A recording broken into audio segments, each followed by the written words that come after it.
Okay guys, magbibigay tayo ng basic regarding dito sa ilaw na sa table.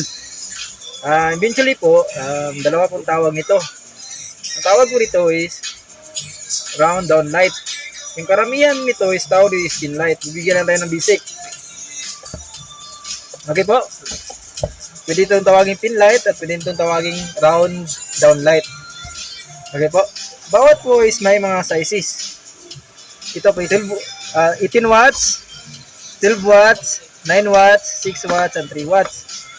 Basic information po kung paano po install. Eventually po, doon kayo magsusukat sa likod niya. Kasi ito yung susukatan nyo. For example, ito, 18 watts to, 20 inches. So, what? Yung iba naman may maliliit na size.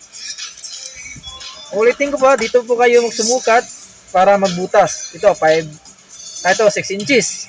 Di ba? Ganoon po.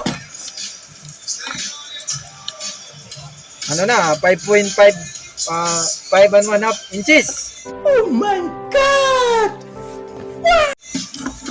Ganoon po. 4 inches. Ganoon po is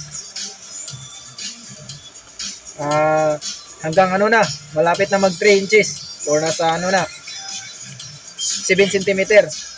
Ulitin ko po kung magsusukat po ng bubutasan is dito po sa likod. Kung kayo yung mag-DIY sa bahay nyo. Sa mga pin light o down light na round. Okay po? Yan lang po yung basic. God bless po. Papailawin po natin yung 18 watts. Kung gaano ba siya kalakas.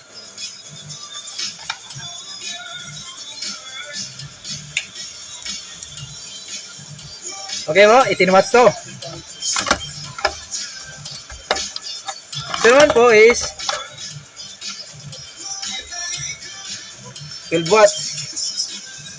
Dapat po naka-gloves tayo. Yun. 12 watts to. Ito naman po is 9 watts.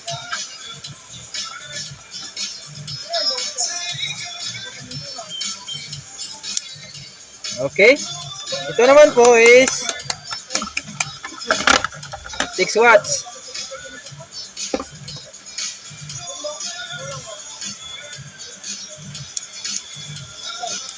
Umijay 6 watts to.